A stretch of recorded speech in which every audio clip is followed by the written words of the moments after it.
But I just talked her through, are you putting the dog on mood stabilizers so the dog fits into your life or so that the dog can have a life? Because there's a big difference. Yeah, that's a really... Oh, you should write that down. There's a big difference. So if it's just too much dog for you, to put a dog on a mood stabilizer long term, that's kind of a big deal. I mean, not only and it's not only money wise and vet wise and checkup wise and all that stuff, but like you're changing altering, the disposition of the dog. You're altering a for dog your long lifestyle, term yeah. for your lifestyle. Like, oh my dog. Dog. Oh my dog. Oh my dog, hey. oh my dog, hello. We're back. Back again. Literally, Kara is back from vacation. Slightly more tan and also A little worse for wear. yeah, some things went down in Mexico. What happens in Mexico stays in Mexico, except for donut pillows. So I had a wonderful time, and actually one of my favorite, we're going to talk a little bit about this, it's going to carry on in the next episode, some of the dogs I saw while I was down there. But we thought it would be a great idea to get this house, which was absolutely beautiful. I mean, it had to be like a multi-million-dollar house, like absolutely gorgeous. And then the rooftop was a pool. It was awesome. So it's cool, kind of cool in the nights. The pool warms up during the day because of the sun, so we go up there, nice warm pool, nighttime, whatever. Just having the best day ever. I'm like, this is top living. I've reached the pinnacle, literally, so happy. And then I get to the point where I'm like, I've had enough to drink that I need to go to bed. And we had gone on this trip with a couple friends, and we my girlfriend and I were like, hey, we're going to go put on our cozy clothes and go hang out inside. So it's a spiral wooden staircase that goes down 3 stories. Which, who wouldn't think that's a good idea? And it's not, there's no grippy anything. It's just slick, like varnished, slick wooden steps. And I have been the one warning everyone, hey, be careful. That thing's going to get slick when we're going from the bottom pool to the top pool to the, And so I'm holding on with all I can with one hand, have my towel and my phone in my other hand, and I'm slowly like a grandma walking down these stairs. I swear to you, the most careful ever. I was not being willy-nilly. And both of my feet slip out from underneath me, and my tailbone hits that step. Oh my god. Square in the middle on the tailbone, and I like quite literally feel it crack. You're giving me goosebumps. Talking about my cracking. Just like the willy feeling of woo. It hurts so bad. So I start falling down the steps, but my hand is still on the railing, so I stop myself from spiraling all the way down, in my freaking swimsuit. And I lay there for a second and I think, okay, that was awful, but I'm fine. I stand up and realize pretty quickly that I'm not fine. I am, in fact, not fine. So I make my way down the rest of the staircase and I'm like starting to cry a little bit. I'm like, this is pretty bad. Like, I'm in a lot of pain. And my friend goes to her room to change. She's like, are you sure you're okay? I'm like, yeah, I'm fine. I'll be fine. I'm fine. I go into the room. I get my swimsuit off. And that's all I can do. Oh my god. So I lay down on the bed. I'm completely naked. I lay down on the bed and I lay flat on my back, which is the opposite thing you should do when you break your tailbone, because you basically become paralyzed, because it was like a memory foam bed too. So it just like, just like, oh no. So my friend's in changing and everybody else is still up on the rooftop pool, So I call my husband from my cell phone and he is like, I can hear him saying like, oh, she must have like butt dialed me. Oh, did I ever? Yes. Help.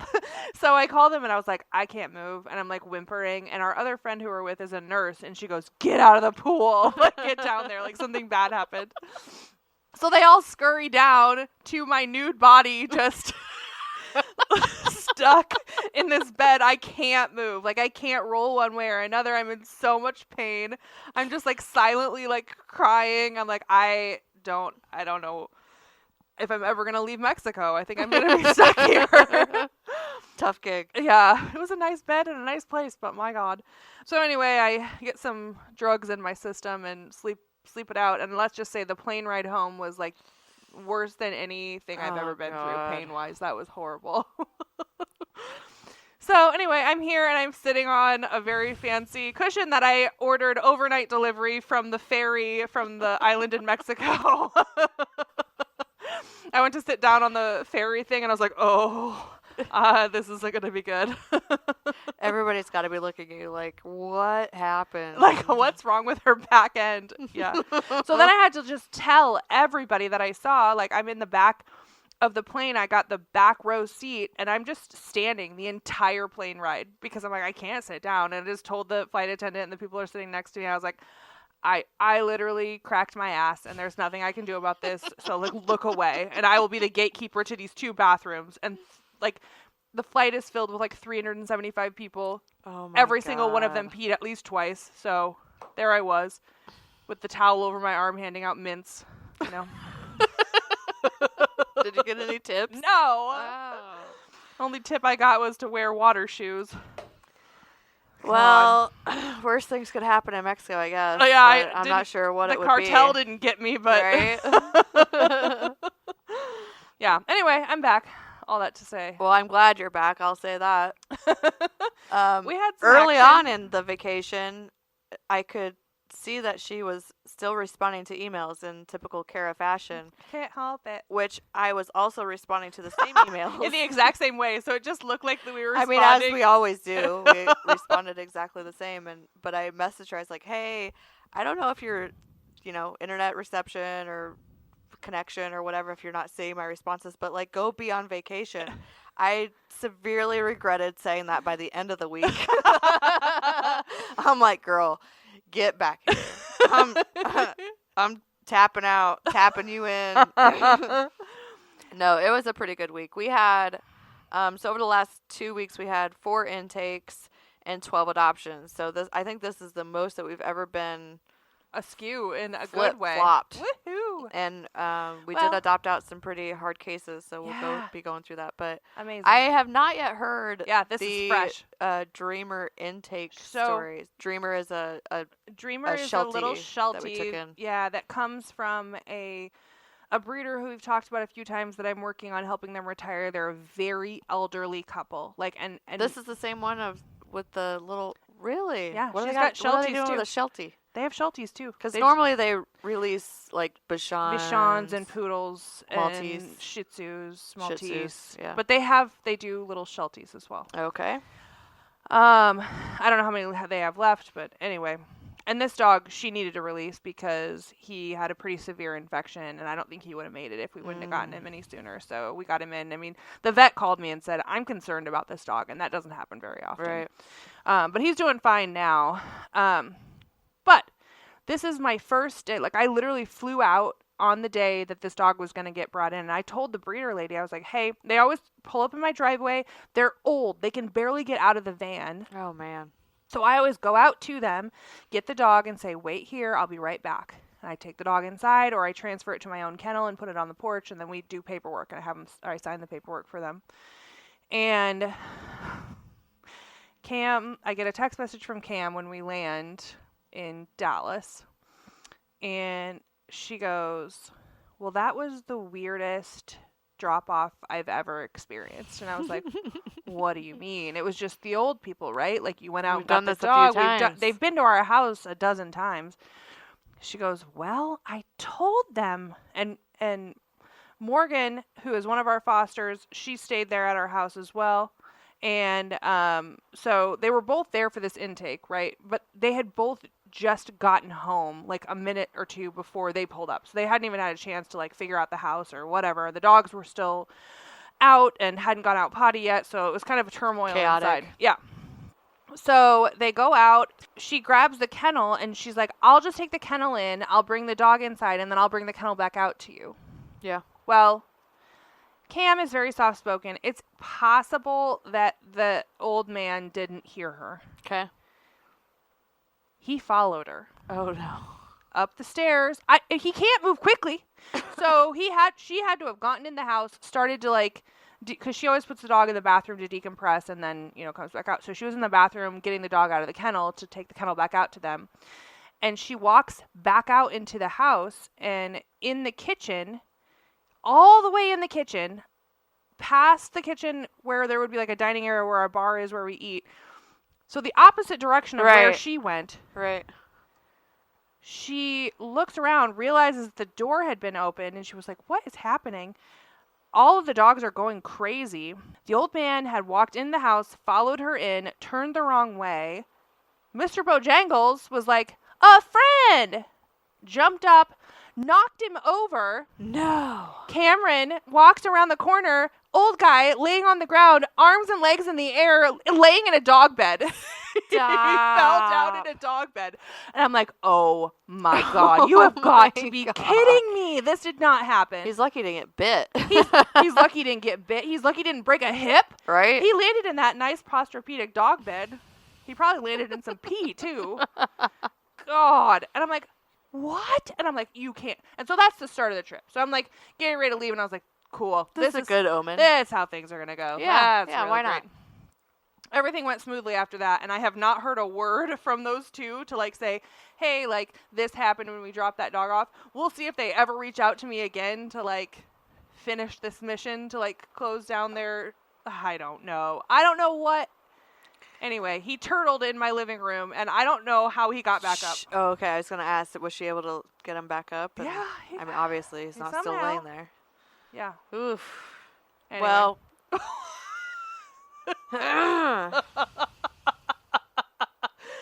That's not the direction I thought that was going to go. It went better than what I thought, so that's good. No, it's not nefarious. He just turtled in my kitchen. He was stuck on his back. I've fallen and I can't get up. I'm like, oh my God, please. Oh, man. Honestly, they delayed bringing the dog by a week, which is the only reason I had them drop it off when I was gone, because they had a death in the family, and I assumed it was one of those two died, because they're old, really old. Do they have a plan for if that should happen? I think it's us. Great. So, anyway, so that's that. That's my story. It's pretty stupid, but I was like, when I first get on vacation, like, you're telling me that there's an old man has been turtled in my freaking kitchen? Get out. Stop. Do not let anyone else in the house. Well, that's Dreamer. That's a Sheltie. She's She's 10. getting her vet appointments figured out. We did some blood work. Yeah, he had a really bad infection, and he's been super sick. But he is feeling a lot better, and he wasn't eating. He was on a major hunger strike, and now he's eating again, so. Good. Well, that's pretty normal. It is, too. It is, but it was partially because he wasn't feeling good. Yeah. Edith Ann is a long-haired dachshund that came from a breeder out of eastern Iowa. We've worked with them before, and we're working to retire their stock. And she went to a new foster, but not a new friend. Yes. She went to Rebecca, who had adopted Mr. Banks from us when we were with Fluffy Butts. We talked about her on our last podcast. She did a great job. She followed the manual. There was hardly any hand-holding. No issue. I mean, easy. The only issue was getting the freaking vet records from Anamosa Vet. I called them 5 times, trying to get them to just email me the records. I had all the information I needed. I gave them all the information I needed. I spelled out our email address. And when we started this rescue, the email address that was available, we just went with it. Yeah. And it's not ideal. We should long make a shortened one that forwards for that kind of thing. That would be great. Yeah, I can do that would be really nice. Remind me, I'll do it this week. But as it turns out, as I suspected, they had the wrong email address. The 4 times that they sent me, Yeah, they just kept sending it to the same wrong email. But we did finally get those and get her all I've had a heck of a vetted. time with small town vets getting the records sent. I told you this when you were having that trouble. One time I called my old small town vet to try and get some records from a dog that had been released from there. And the lady said that they didn't have email. I said, what? Yeah. And she goes, I said, do you have fax? Well, ironically, the lady that we got that dog from also doesn't have email because I had to physically mail her, which I didn't mind, physically mail her the records for the last 2 that we took from her. But anyway, I digress. Yeah, you got to use a stamp. But yeah, so I was like, what? And I said, do you have fax? And she's like, yeah, but I'm not sure how to use it. And I was like, how do you send records if a dog gets transferred from your, like, what?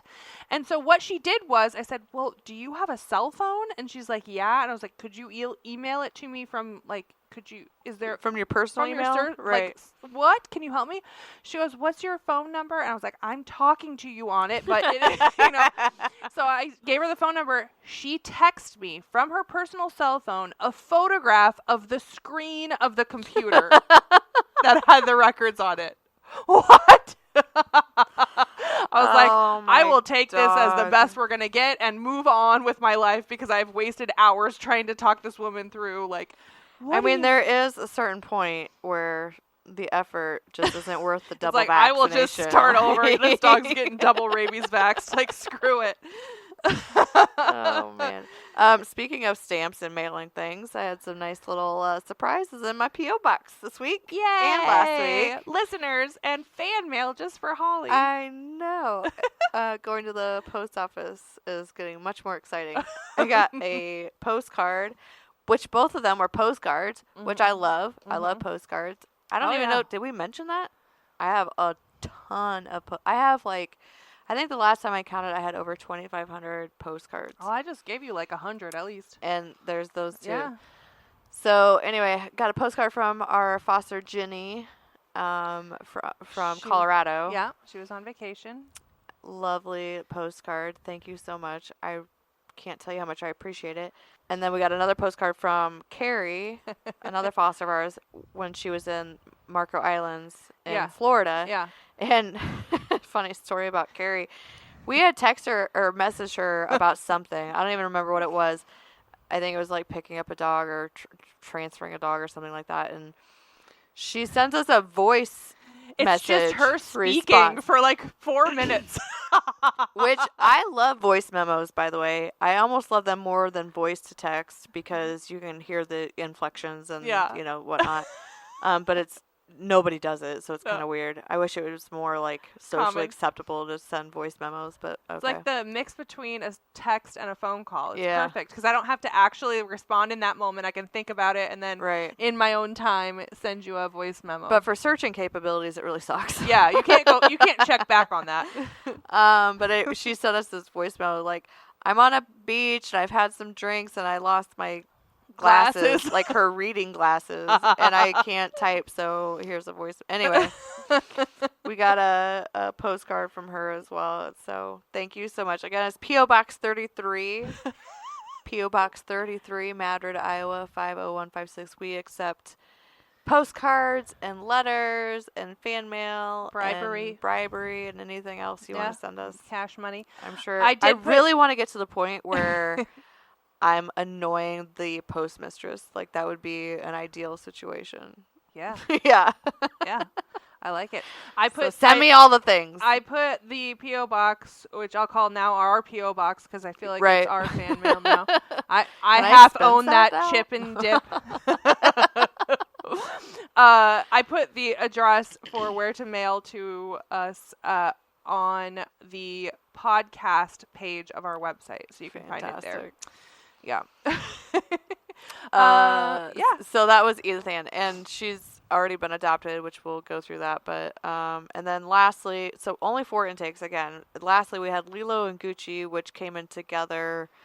It's a Husky and a Frenchie, and I think both are probably well on their way. Although if you're interested, you go ahead and adopt them if they're still available this Friday. But anyway, they came out of a divorce situation and kind of an urgent, didn't know what to do, and had a connection that knew us, and so it worked out. Which I was surprised that Huskies are like half a step below for me from German Shepherds, and I own a German Shepherd, but like that's not my breed. But we had multiple people step up for it. So speaking of German Shepherds, Kaboom is still available. Oh my dog! Had him since August. This is getting ridiculous. How? He had a nice vacation. Thank you to Rhonda and her husband, who I can't remember his name because it's Rhonda's husband. But he's awesome. So I went to pick up Kaboom after he had stayed with them for the week, and they're just so doting and wonderful. And he goes, well, I have a few things to report. And he's like, I've been measuring out his food, and he's been having 2 cups in the morning and 2 cups in the evening. I just brought... That's a lot. Well, it is. But he's a big boy. But I brought him this thing. Dallas gets 2 cups once a day. Yeah. I think that's what he said. But I brought him the bowl, and I just said, I give half of this bowl in the morning and half at night. And I don't think that was, like, exact enough. So he just did what the bag said for a sedentary lifestyle. But I think he lost a little weight while he was there. But he really likes that food, so he probably likes that. He's probably mad he's back home. But anyway, and he goes, and I don't know if you noticed this, but he's got kind of a mass on his chest. And I was like, that's fat. Yeah. And he's like, and his hips are kind of bad. And I was like, he's fat. Yeah, that's right. Actually, his hips are doing great.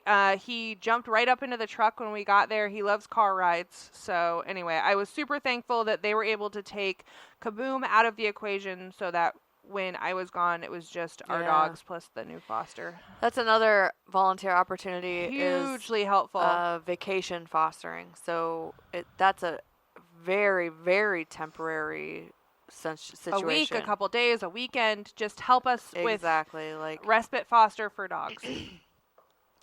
Yeah, there's dogs that I have no problem taking in, but it's like, you got to go somewhere. You're going to be gone. Like, well, I already have 5 of my own. I really hate to have somebody have to, Dad have to feed yet another. Right. No, I know. Our house is crazy enough, and I had already, teenage daughter plus the sitter that came to help her that was staying there with her. Mm-hmm. It's still a lot to handle if you're not used to it, And I'm like, Kaboom, he is a great boy, but like it's just one other thing that they would have had to take, or living creature that they would have had to take care of. So I was really thankful, and I made it a lot easier for them. So, which doing vacations in this line of work, it's very difficult. Yeah. Period. Yeah. I mean,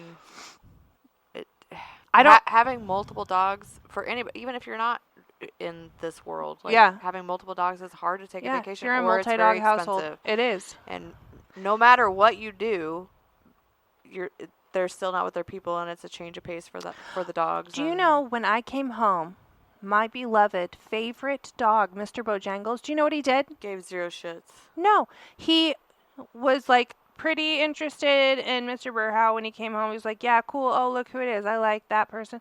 And then he goes back to Cam, and he's like, oh, you're still here. That's really great. And then he comes to me, and I go to pet him, and he goes, He was mad at me, and he was trying to tell me. He growled at me. Gave you the cold shoulder, did he? He did. For 24 hours. He wouldn't even look at me. And I'd go to pet him, and he kind of hunkered down. And I was like, oh, my God, what the heck? And I'm like, oh, this is it. I'm never leaving the house again. Like, this is horrible. So I have a broken ass, and my favorite dog doesn't even greet me with joy when I come through the door. Like, what? Worst vacation ending, at least, ever. So, he is now finally this morning. He was jumping up on my leg and like, okay, let's go. Where are we going? Okay, it's mama. But like, he was mad. Well, yeah. Stanley does that sometimes. Yeah. Oh, you know what? We did have another intake, actually, which it's been a slow intake, but we actually brought him into rescue. And so I'll mention again Cookie Crisp, which I had agreed to take in. We talked about her a long time ago. He's been on the worksheet for so long. Yeah, she's looked it over. I know. She's been sitting there for a long time because she's been staying with like the mother of the family who was releasing her, who was actually really wonderful. They gave me all kinds of information. They went and took her and got her completely updated on vaccines and got her a refill of her allergy meds so that she could leave with everything that she needed. And they took a lot of time in making sure that they made a really informed decision about, because they had to surrender her, where she was going and that she was going to be well set up. Yeah, so I took a call on, I think it was like Monday or Tuesday, and it turned out to be her, but I didn't know that it was her, and she didn't know that I wasn't you, and so the conversation, it was a little bit of a who's on first, was really rough to start out with. And she said something about Cookie. I said, oh, Cookie Crisp. And she's like, Well, I don't know where the crisp came in. That's like the second or third time I've heard that. And I'm like, oh, that's just Karen. I said, we've already had a cookie, so we just didn't want to get them screwed up, like, Yeah. just trying to appease her. But Yeah. no, they really did struggle with the decision, and they had talked to their vet about doing mood stabilizers. And I just told her, I said, it's your dog. It's completely up to you. Because she was worried that, like, she couldn't back out of this or something. And I'm like, oh, no, girl, you make your choice. Your dog until we hand it physically over. have possession of the dog. Right. But I just talked her through, are you putting the dog on mood stabilizers so the dog fits into your life or so that the dog can have a life? Because there's a big difference. Yeah, that's a really... Oh, you should write that down. There's a big difference. So if it's just too much dog for you, to put a dog on a mood stabilizer long term, that's kind of a big deal. I mean, not only and it's hard. not only money wise and vet wise and checkup wise and all that stuff, but like you're changing altering, the disposition of the dog. You're altering a for dog your long lifestyle, term for your lifestyle. Like, I think I don't know if I love that. And once I explained that to her in a rescue appropriate way, she's like, oh yeah, she kind of got it. But I stayed neutral. Mm-hmm. What is it? I stayed Switzerland or whatever it is. You're very Swiss. I'm like, it's up to you. Mm-hmm. Whatever. But you've got a week to figure it out. Yeah. Kara will be back. So I called him when I got back home, or I called the mother who had been watching Cookie Crisp. And she said, hey, can you call the mom and the owner? And I said, sure. And we had a really nice conversation, and she gave me the ins and outs and ups and downs. And I said, honestly, you guys have done a lot for her, and I understand why you have gotten to this point of making this decision, and I don't care either way. Obviously, I always want a dog to stay with their owners when they can, but you let me know. And she sat there for a minute, and I could tell she was like trying not to cry, and she was like, I know, and we've talked about it, and I do think that for Cookie's quality of life that we should go ahead with this. And so I explained to her again kind of what was going to happen with the fostering and finding of a home and all of that. Yeah, I walked her, the daughter or whoever, through all of that as well. I said, because she was worried about what would happen to the dog once it came into rescue. Like, I think people have it in their heads that these terrible, like, the Sarah McLachlan commercials where they're in cages and kennels and the side eyes and the whale eyes and all. And like, no. That's why we do foster-based rescue, is so you don't have that, and you can take. Well, and I told her before I put the dog in the car, I said, one thing that makes us very different from what you imagine rescue to be is that we stand behind this dog for life. So for life, if something happens and it doesn't work out with Cookie, which is possible because Cookie's a little spicy, and we might place her, and I think it's a really great placement, and maybe it doesn't work out. But we'll be here to back her until, her life is complete, or as long as we're doing this anyway. Yeah. And she said, okay. And I could just see her being like, okay, good. Like, So, anyway, actually Cookie Crisp already has a really great potential adopter. I talked to her a couple times, and she listened to a podcast after talking to me the first time because she must have really liked my voice. I don't know. But I'm going to meet her this week, and we're talking a lot about her life, who she's a single lady with a cat. And I'm like, that sounds great. I'll do. She goes, and she said, after listening to your podcast, I have to assume you don't have a cat. Well, I said, I do. It's my husband's though. Yeah. But anyhow, that was cute. And so we'll see. Hopefully Cookie finds the perfect place, but I think like a single older person sounds really great to me. So yeah. Awesome. Well, we also had quite a few adoptions. So 12 adoptions. Just tonight, Mr. Murado went on his way. Which he was a return, and because he is a spicy little boy.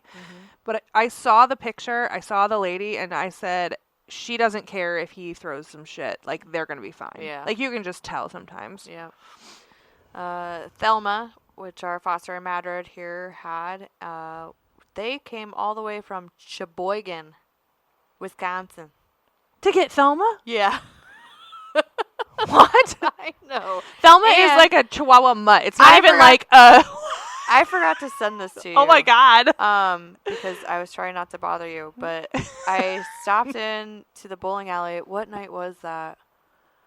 I'd had a few cocktails, so it was, Wednesday. yeah, could have been. Anyway, Michelle was there, and she gave me the money, and we talked about it for a while, and she sent me these pictures.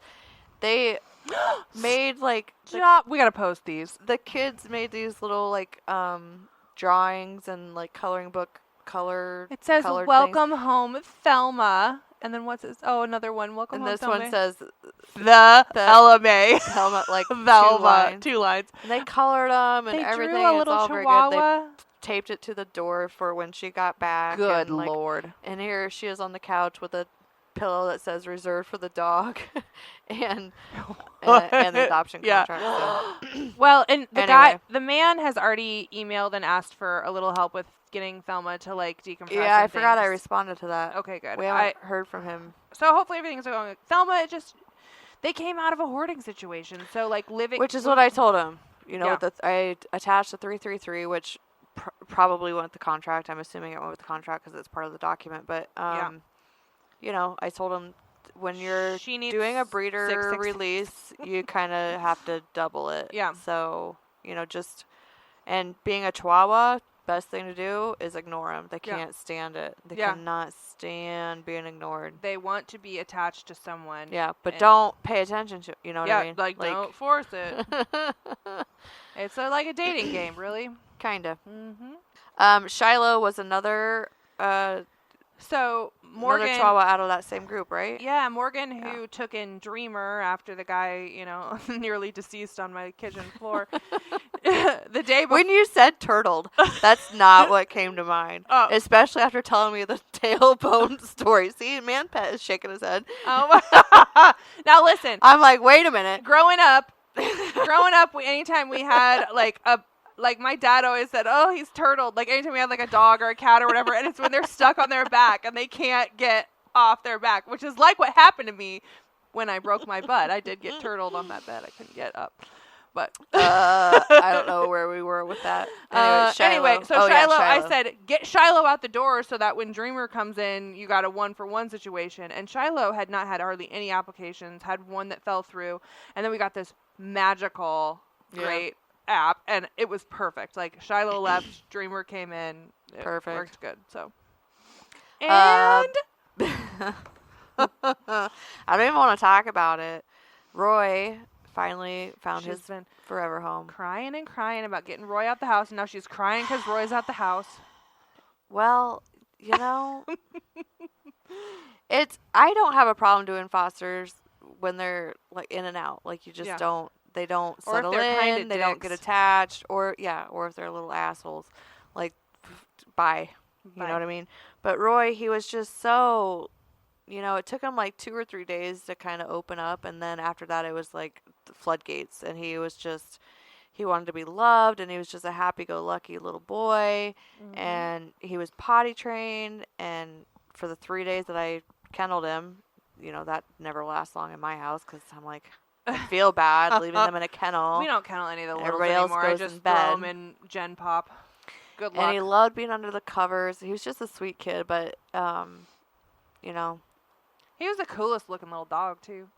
I have to reserve my open spots for very, very, very, very, very special dogs. Yeah. And as special as Roy was, he just didn't hit that level.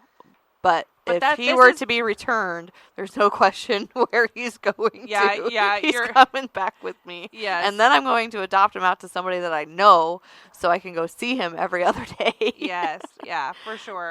But he went to a great home up in Gallery.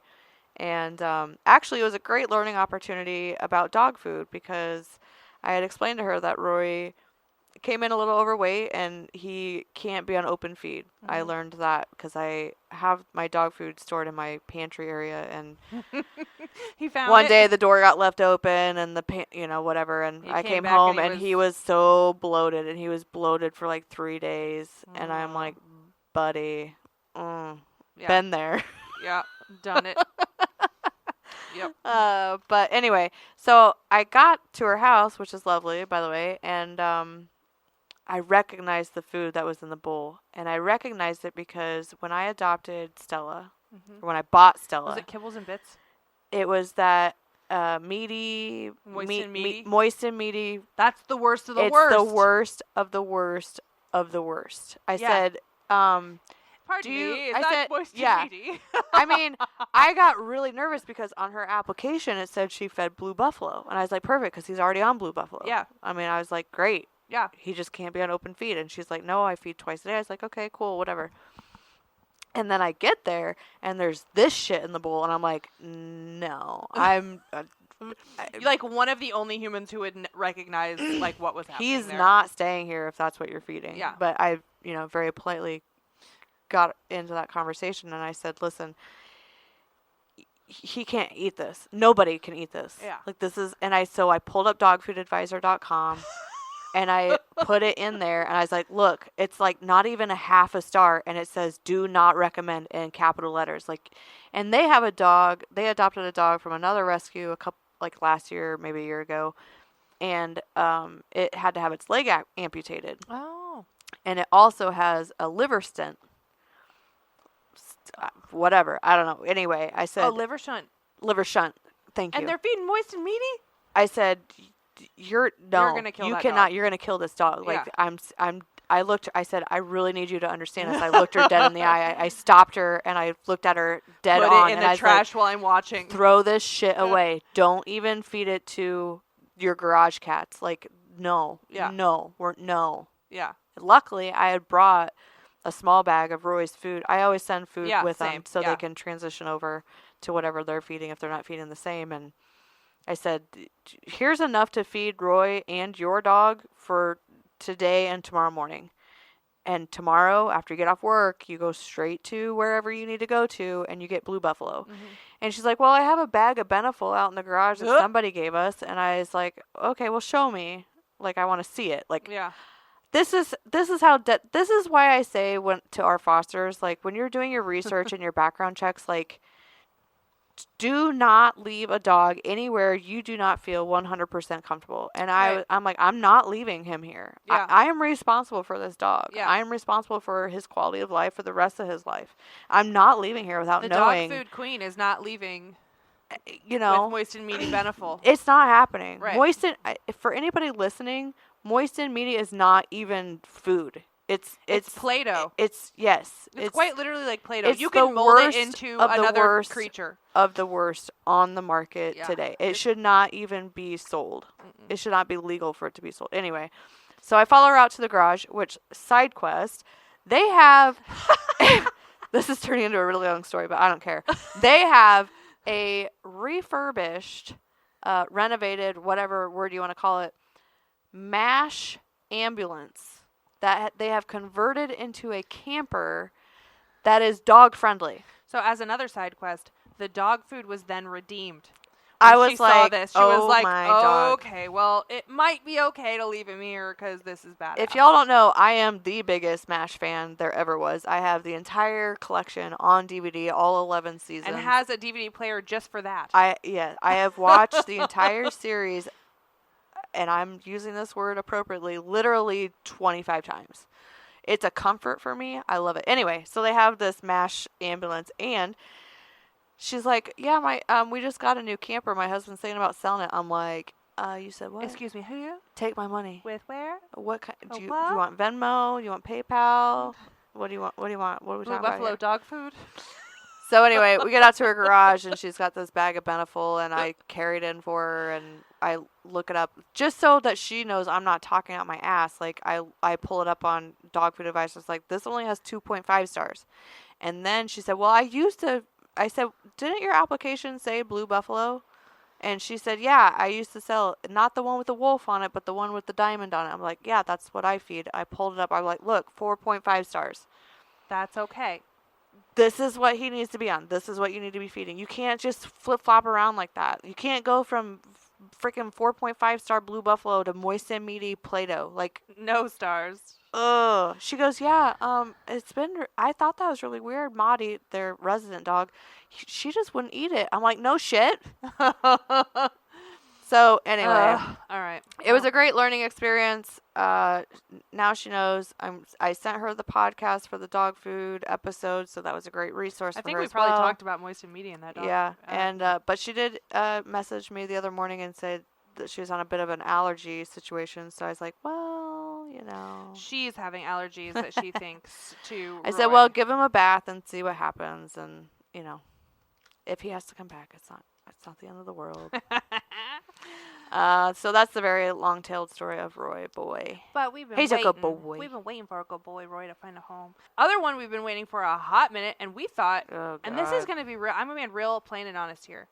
Could have been the first. I cast my vote for Beulah based on the reports I had gotten back for her to be our first behavioral euthanasia, because I didn't think that there was a placement appropriate for her, because one of our very best fosters had her and just texted or said, like, I'm having a hard time and I don't know what to do. And She's at that very point, unpredictable. and I was like, there are very few homes that we could find that I would feel okay sending her to. Like, this is a liability. We can't send her to another foster. This is a liability. Like, I said, I'll cast my vote in this way, but, like, first, let's just wait. And we waited about a week. Yeah. And then a magical man appeared. Yeah.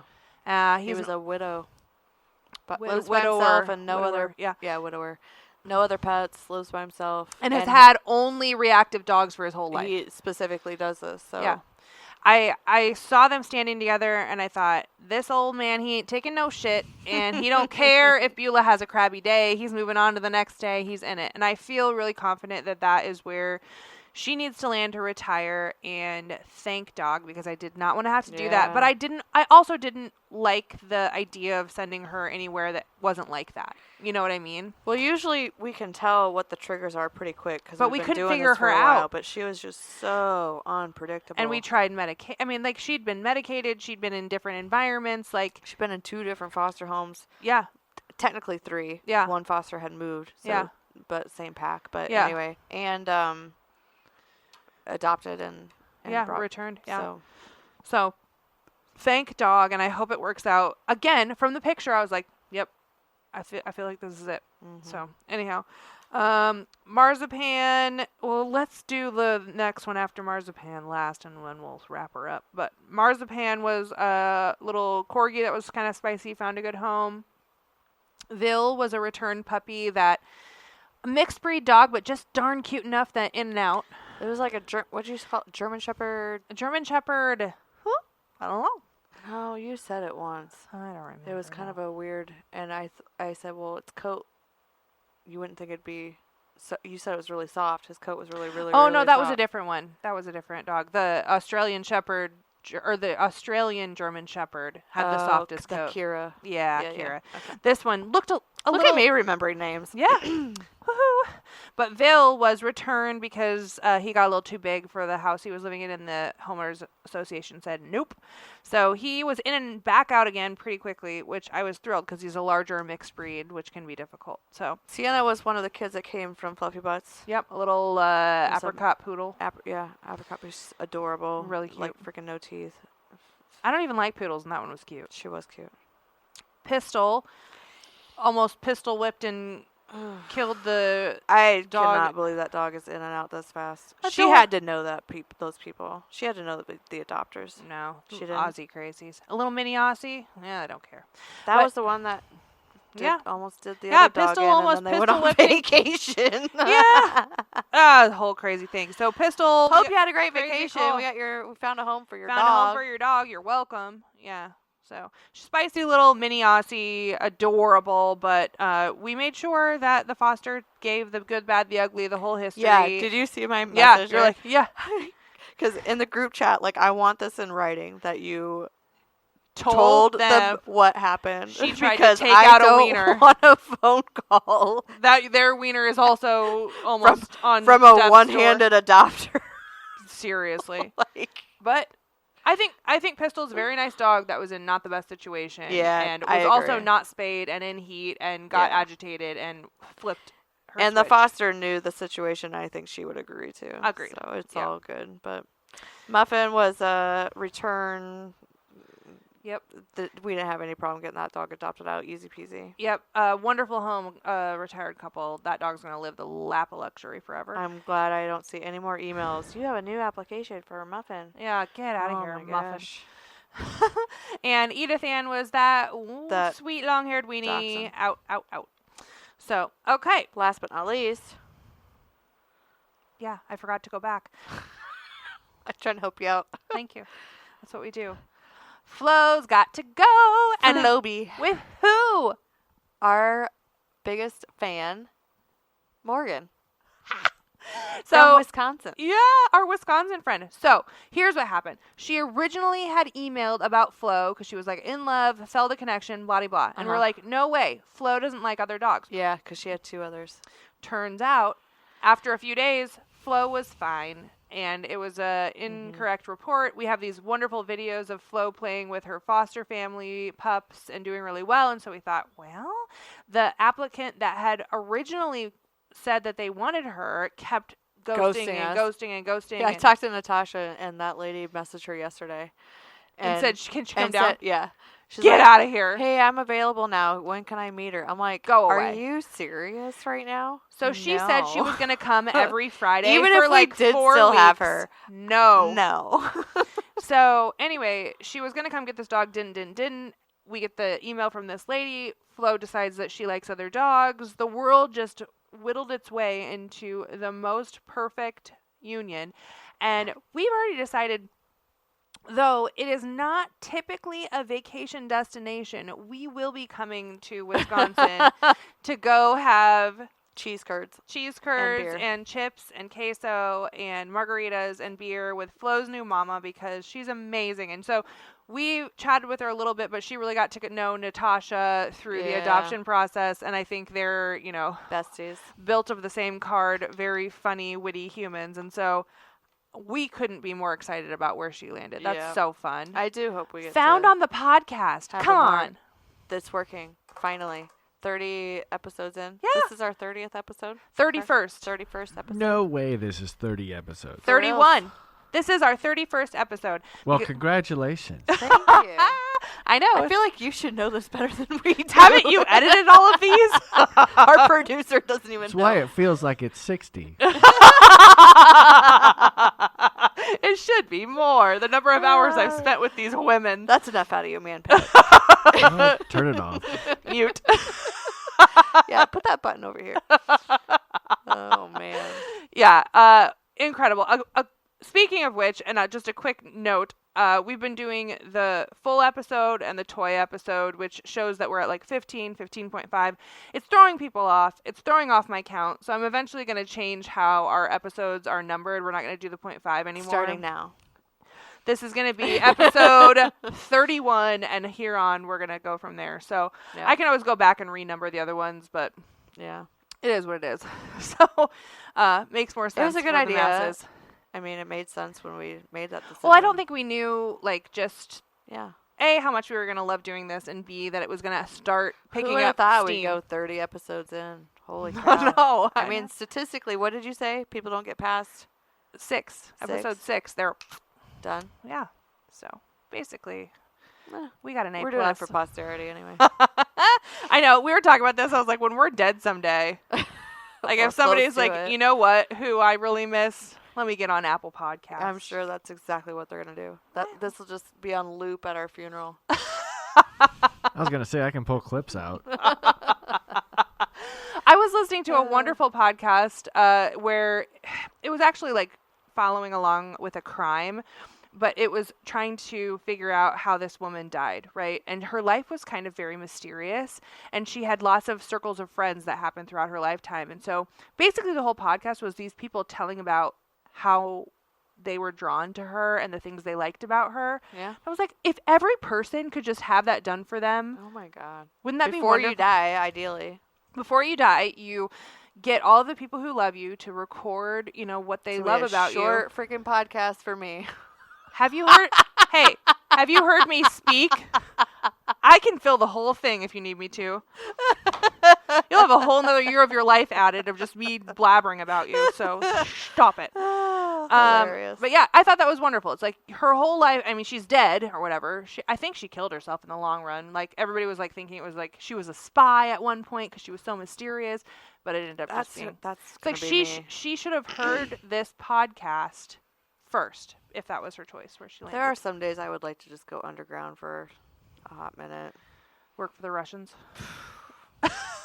Never see. My initials are KGB. You see these natural disasters or hostile disasters like 9/11 and most recently Hurricane Helene, and you won. And you was that a natural or a hostile? both, really.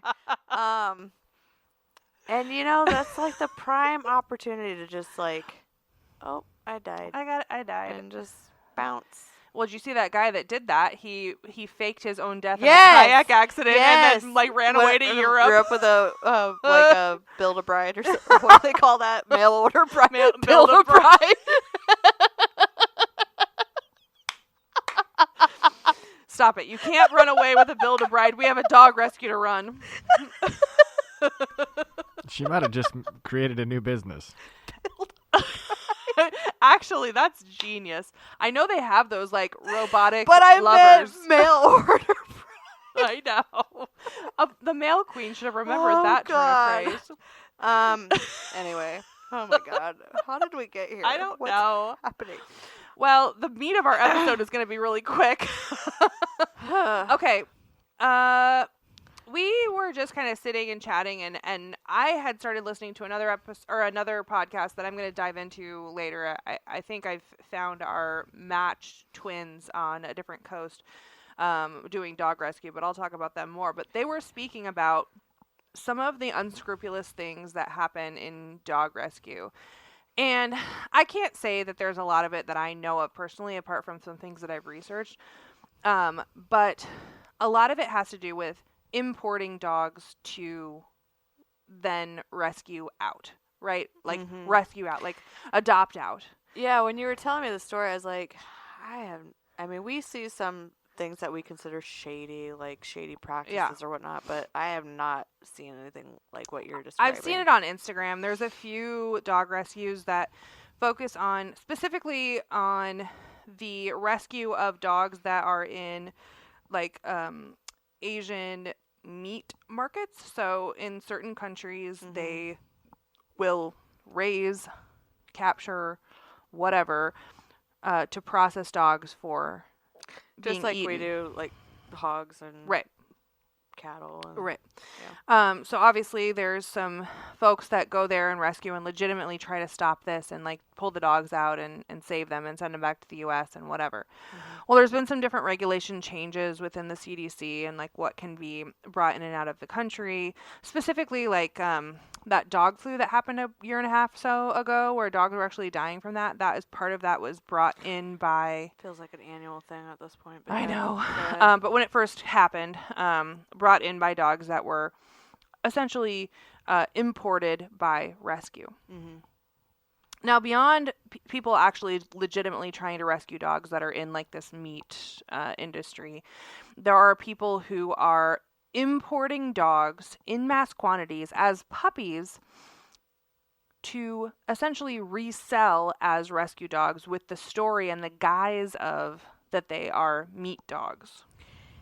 And I would say that they're all in it together, the breeders and these people. Because it's all, the it's all a rescue- linear thing. It's It not is. like No. not like us where we just randomly get hooked up with a breeder that's shutting down. No. Or that we target a breeder that's So these are to shut people who down. are breeding dogs to sell to, quote, rescues, who are then reselling the dogs for thousands of dollars, mind Oh you. yeah. So people will they'll ship over these litters of golden retriever puppies. They'll say, "Oh, these puppies were saved from a certain Meat doom market. in the meat, Yeah. industry," and then they sell them for thousands of dollars, usually on the coasts, and there's a new regulation that happened in August that said you cannot import any dog, regardless of whether it's owned or not, if it is under the age of 6 months. Great. Which is essentially shutting this down. Love that. It's incredible. Yeah. Right? So that's one problematic thing that's happening.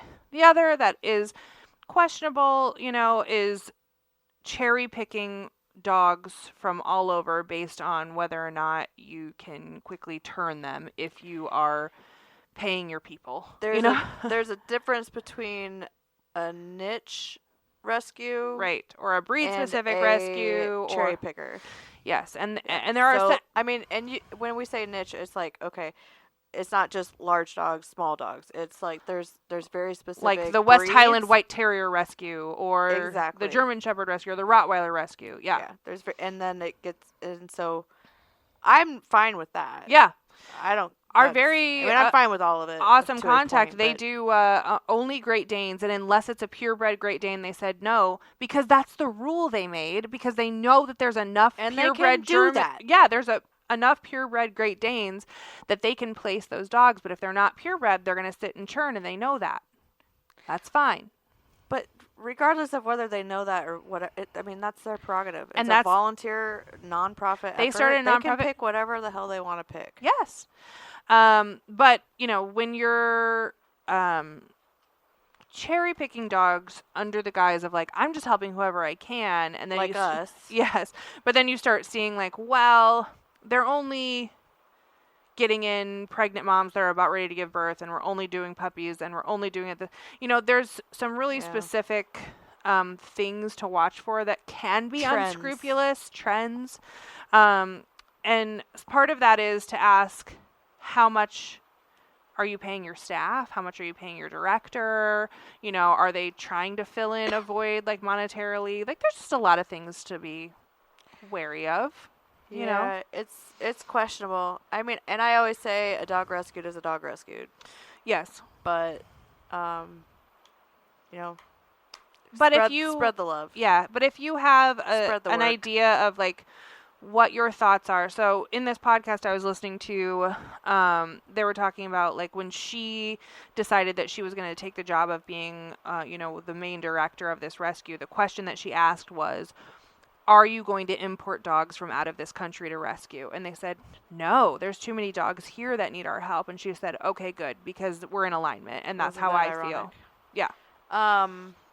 So And we had that question when we were we got an email from a group out of Mexico that The wanted Mexico to dogs. send Yeah. a bus full of legitimate chihuahuas to us. Mexican chihuahuas, which we found out are actually Chinese. Then it's not that we didn't want to do it. We did. The timing didn't work out with your vacation Yeah. and everything. I mean, the timing was just kind of the cherry on top, but it's like, We know, both we've kind of got a lot hesitated because yeah. of how much help needs to be. and I think that moment of hesitation, you just trust your gut. It's Yep. like if your heart was all in it, there would be no hesitation. we don't because have it's to not- ask each other if we know it's yeah, right. It in wasn't. our Even, mission. it was like 20 dogs. Like Yeah. we've done. I think our largest is 15, 17, 17. 17. So Mhm. it wasn't even the amount, which would have been enough Yeah. to say no. Yeah. I mean, frankly. Right. But yeah, it's just. And I'm not saying we won't ever do it. It would have to mean that we had a real lull in the pure volume of people, honestly, in Iowa and the surrounding states that need us. Yeah. And I'm happy to help dogs in other states, but part of the reason that we're bringing all of this up about the importing of dogs and all of this is because of an experience that we had when for a short time we were bringing in dogs from high kill shelters in Texas. Yeah. And we had a situation happen that I don't want to make light of because it was absolutely terrible while it was Horrendous. happening. But I just want to draw into all of that, what we're doing and all the regulations that are set in place as far as state to state transport of animals and all that kind of stuff, why it exists and what happened to us. Yeah, because the transport was shit on that too.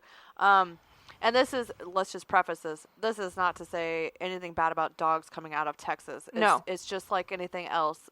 The distemper in Texas is very, very high Yeah. because of their climate Mm-hmm. and because of their population. And because of the population of true, actual, factual, born in the wild stray dogs. Right. And dogs don't, just like human, like we don't see lines in the sand of boundaries. So Right. Texas borders Mexico. So, Yeah. The dogs that we would have got from Mexico, maybe they come across and now they're dogs to Texas and we get them. Like, we don't know. Who cares anymore? Yeah. But, so don't discount dogs coming out of Texas. I just don't want people to not adopt out of Texas. Agreed. That's all I'm saying. However, the organization that we were working with out of Texas turned out to be a little unscrupulous when it comes to how they were trying to help dogs. And I don't think that it was with malice. I think it was because they were so overwhelmed with the pure number of dogs in need and number of dogs being euthanized each day that they were doing some falsities and that they were sending out some dogs across the border that they should not have been sending to other states. So, and not only should they not have been sending them because they were ill, which Carol will get into the details of that, but they also didn't have their paperwork in order. No. You remember that? Yes. So we had this. We were supposed to get 3, and we ended up with 5. Yeah. There was a transport coming out of Texas. We were jam packed with dogs, but there were 3 that we were like, okay, we can find spots for 3. So we said yes to 3. The facility that sent us more than the dogs that we agreed to and had the paperwork for and all of that stuff got in trouble for something. And they had to clear out their kennels because they had gotten into some sort of issue with, well, probably what we're guessing, some sort of health or communicable disease or whatever. And so they put on the transport 2 additional dogs that we had no idea were coming.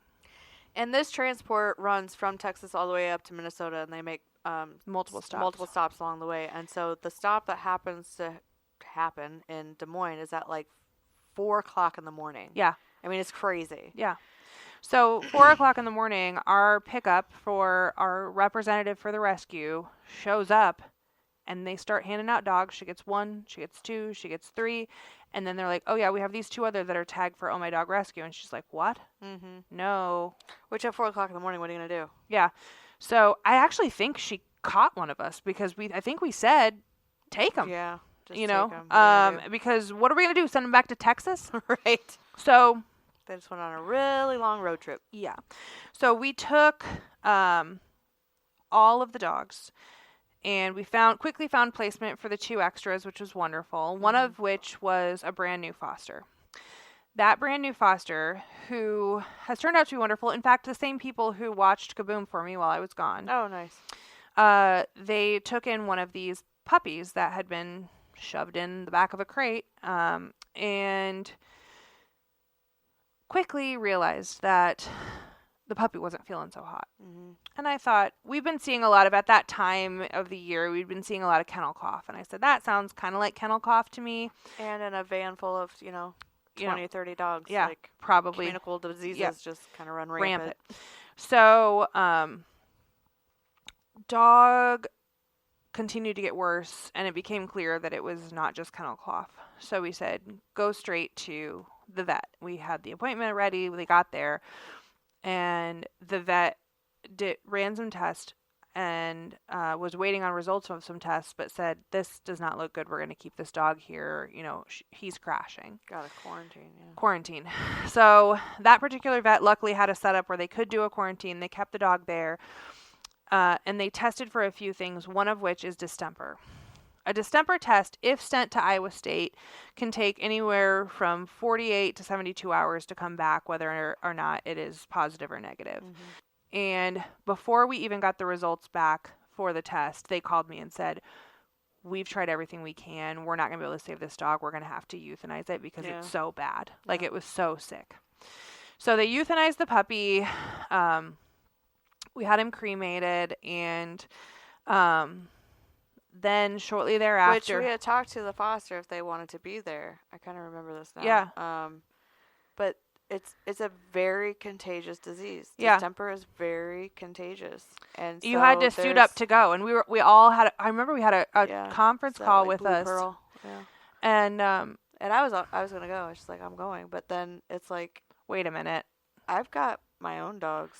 at home. And we've got all the time new dogs coming in that have been freshly vaccinated. And it takes a long time to get cleared of the virus. Yeah. You have to clean and clean and clean. And we were going to suit up and go, and we had the conversation, and I said, I can't. Like, Right. I can't risk my pack and everything that we've got going on. We can't do it. And so they promised us that the dog was loved, and I said, can you just make sure that somebody's holding the dog when it goes? And they did, and I believe they did. And so before we even got the positive distemper result back, which did come, we started to see symptoms in 2 more dogs. Mm-hmm. Those 2 dogs were in foster homes of families with other dogs. Mm-hmm. So then we start to realize we've got a real big problem. We have a real issue here. And so the 2 other dogs, one of them, they had 2 foster puppies for us at the time.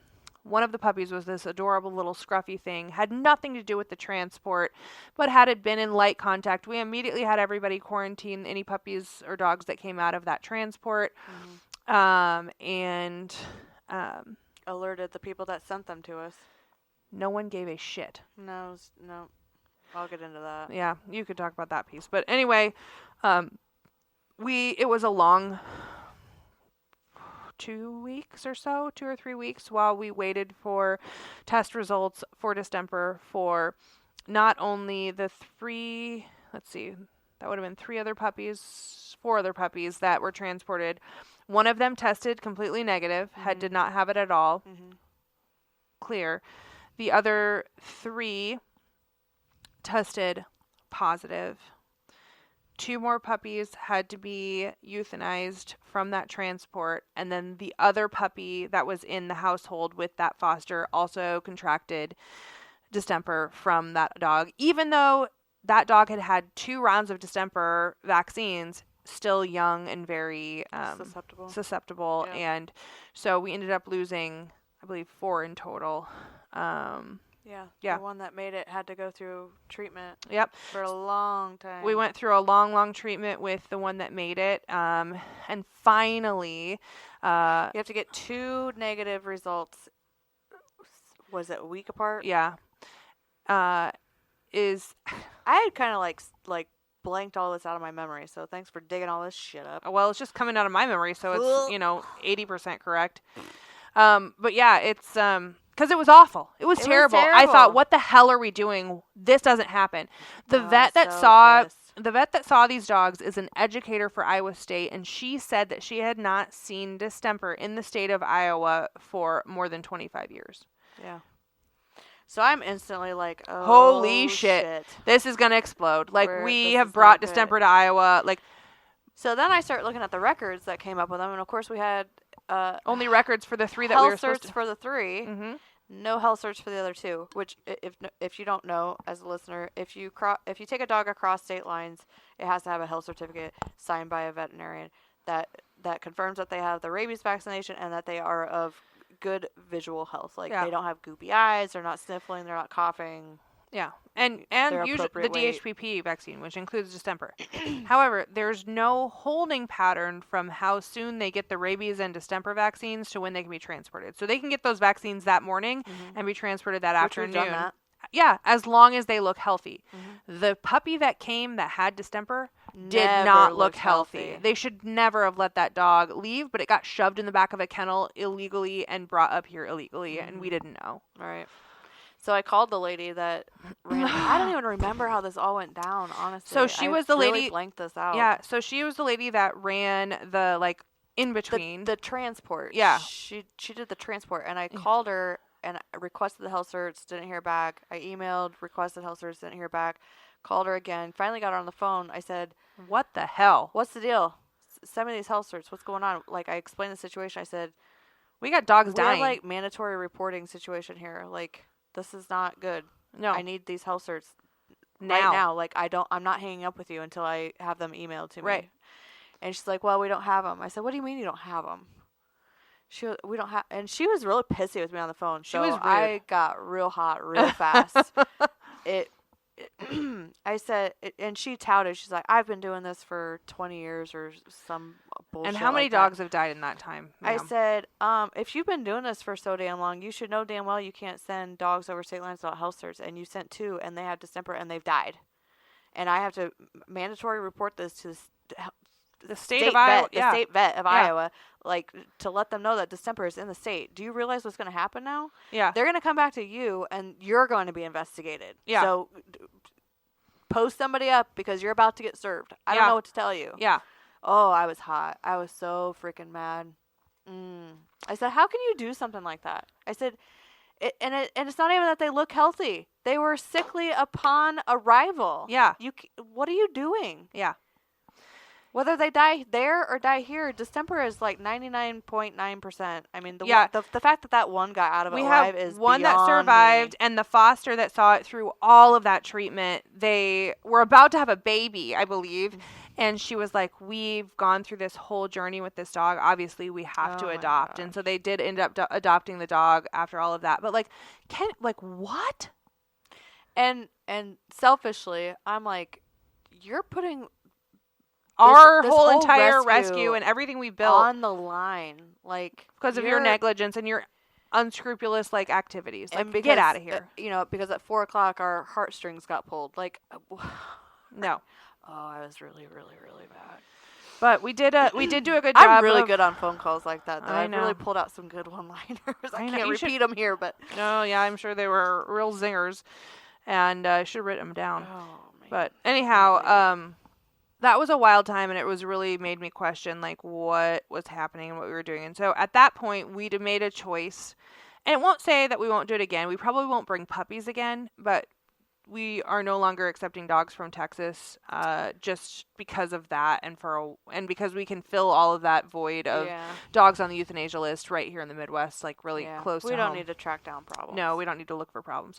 So we did stop that, and so it's just a matter of deciding what's best for our rescue and for the dogs that we are able to help most readily, and so we let that go. We did do, I will say, a very good job of, as soon as we realized the issue, locking everything down. We paused intake for at least a full month. I mean, it was a long time before we took anything in. Yep. And made sure everything was good and clean and clear before anybody went back into any of those foster homes that had the deaths. And I think we even offered professional cleaning for the homes, didn't we? Yeah. Yeah.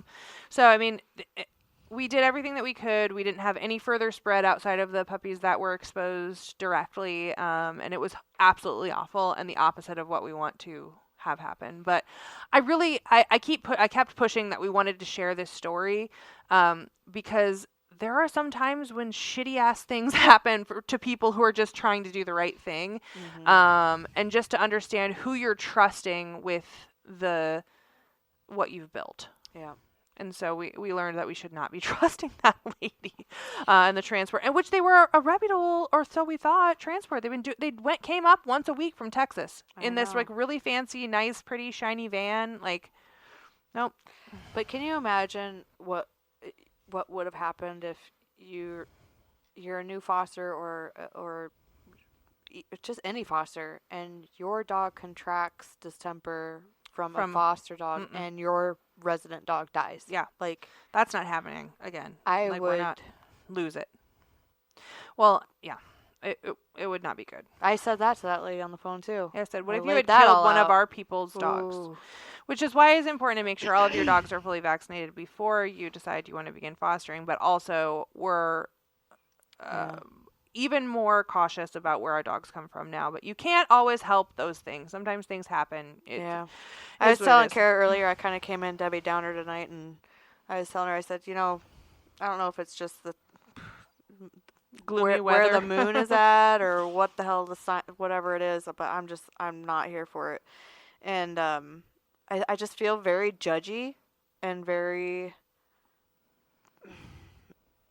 I don't even know what the word is. Well, I know, and I don't like being that person. I mean, I know I am naturally that person anyway, but it just feels like at a higher level, and I don't like that. And well, I think there's just maybe that's why you see a bunch of crotchety old women that run rescues. That's what happens. But that's why we have each other to help us with those ebbs and flows, and that's what happens when you're doing this work. Is even if I mean, I don't consider myself an empath per se, but I will say that like you take on the energy of what has been coming at you regardless of whether or not you are or believe in what an empath is, right? Mm-hmm. And so you had a rash of people just being idiots, asshole idiots, not appreciating what you're trying to do for the cause or for them or whatever.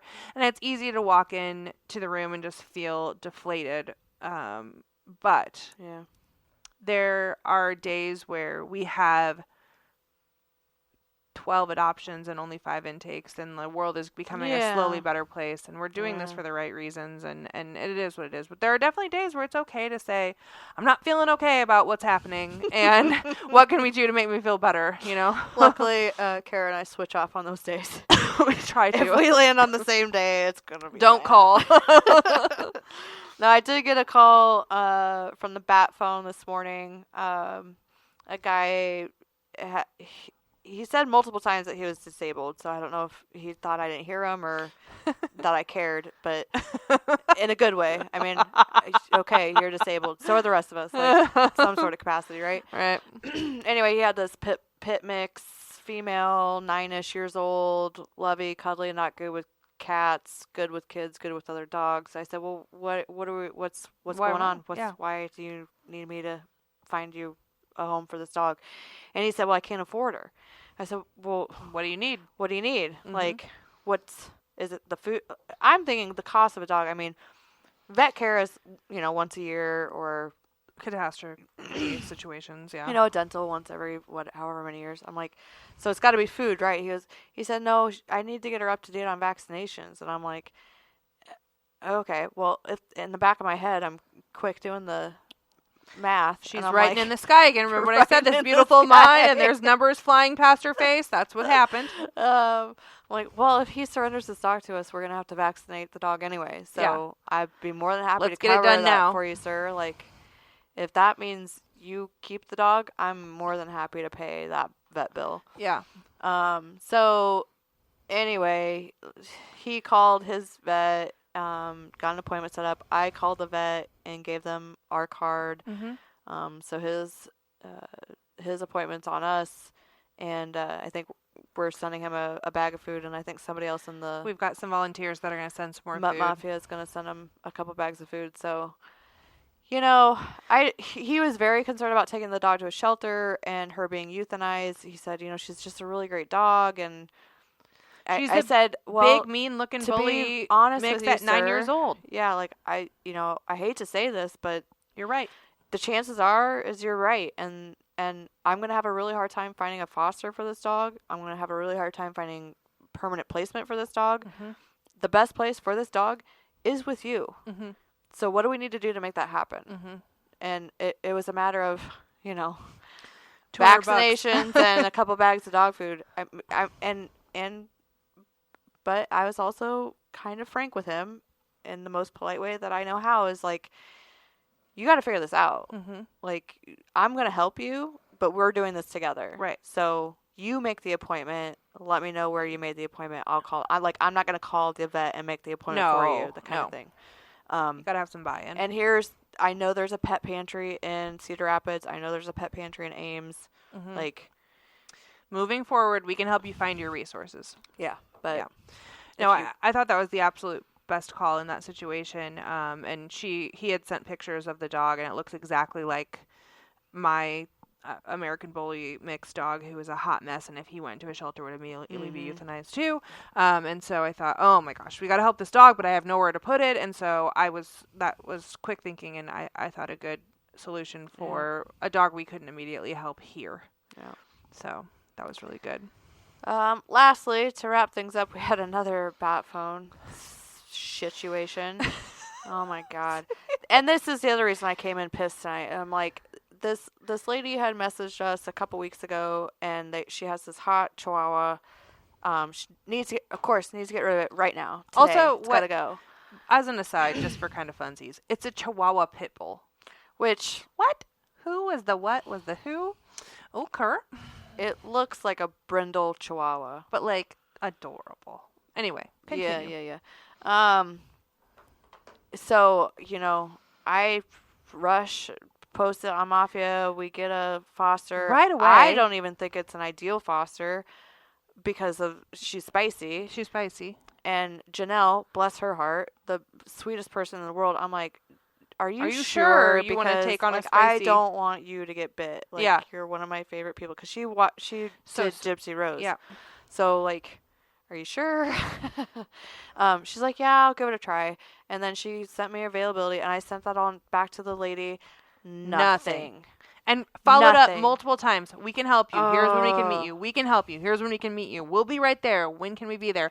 Nothing. And we're like, well, That's that. I mean, Okay. what more can you do? Yeah. So, anyway, that It's was been like weeks. 2 weeks ago. at least 2 3 weeks. ago. Yeah. She messages us. I didn't even see the first message come in. I saw it and I ignored it because I knew who it was from. I was like, that. Okay. So then I saw the She's second got some message gall. come in, and she said, "Hello, are you able?" Oh, you must be in there too. Hello, are you able to get my dog? Please let me know. And never once did she like say, "Hey, I'm really sorry that I didn't get back to you last time. Like I wasn't ready," or like, Yeah. I'm sorry I'm such an asshole that wasted all your fucking time. Yeah. None of that. No, No. like, hey, are you able to take my dog? I'm like, and I was already So in it. before I could even like see what was happening, I go back to check the message. I was like, oh boy, we should probably respond because she's already, And Holly says, the last time we spoke, we took the time to find a foster and set everything up, and you ghosted us. It's an incredible waste of volunteer time and resources. How do we know this won't happen again? I took a screenshot immediately and I said, you are my person. But seriously though, God dang it. like, and then again, Just she the said, stupidest she's like, response. no, not it I'm won't sorry. happen because I already submitted the form online. Okay, like that's a handcuff. We had the form submitted already when she ghosted us the first time, you dummy. Whatever. There's an obvious, also language barrier. There is a language barrier, but also which. human decency barrier. Here I go Like, being judgy again. Say but sorry. Say sorry. location and breed, and you put it together. Yeah, Janelle's gonna take the dog, and I still need to respond to him, but she can sit there for a minute. Honestly. So anyway, if the dog ever shows up, the thing is adorable, really cute. But I hope it's not. I hope it's just spicy where it's at, and not spicy with Janelle. hopefully so. But if not, we'll figure it out. Is it still raining? Yeah, it's really just having a downpouring time. Well, if I'm gonna die, I want to die with you. Same. Oh, I thought you were talking to me. Oh, well, you could be here too. At least call the ambulance. All right. I thought I was gonna die naked in that bed in Mexico, and I was like, somebody Oh my God! ship Holly down Look here. at you. You're uncomfortable right now, aren't you? Oh yeah, I'm gonna have to do a walkabout. Yeah. So Anyway, that's it. P.O. Box 33. send her some mail. I did try to send. We love some, fan mail. Yes, I did try to send ourselves some fan mail home from our little Mexican island vacation, and what ensued inside that post office, I have no idea whether or not this piece of paper is going to make it to Iowa, but I tried. You know what I should do? I should send that lady that sent me the chip and dip from Tostitos. I think it was like her personal address. It was like a street address. It was very weird. Did you look it up to see where it landed on Google Maps? No, but I took a picture of it. We could do that. Yeah. I should send her a link Get her a postcard. and tell her to listen to our podcast, and maybe Tostitos will sponsor us. Could we get some chips? That's Oh, what chips in a podcast. that's what It's people like want. people eating on is to TikTok. hear us Yeah. noshing food. Oh my while- God, my mom would die. Oh my gosh. We would be canceled. So we're sitting in the bar. I would cancel us. Yeah, we're sitting in the bar and she's like, sometimes I worry about we're being too honest and that people are going to like get upset. And I said, if people have been listening this long, we're on episode 31. Woo woo. 31. If they're not already off put by our candid nature, they can be off put now. Goodbye. Ooh, don't go back to the first episode if you're just tuning in now. It gets Anyway. better, worse. But anyway, Thank you all for still being here with us. yeah, this has been really great. And I've been so excited to be able to see the evolution of us just leaving our mark and being able to have a verbal and recorded diary of what we're doing turn into people throughout the country starting to listen and perk up and respond and come drive to from other states That's to crazy. adopt old ass golden Isn't that retrievers. awesome? That's so freaking cool. Who would have If thought? we do nothing else, that's enough. Flo got to go. We'll figure it out. Oh my dog. What I mean when I see, what I see, what I feel, when I dream, when I be, I'm a freak, what up? Oh, what up? Everybody look at me when I'm free, when I feel, what I see, when I do it, I'm a freak, what up? Oh, what up? Say what we got, it's hot to spot, give up the drop, see what we got, do what, do what? We got to go, the body flow, too hot to show, the front row, we won't stop.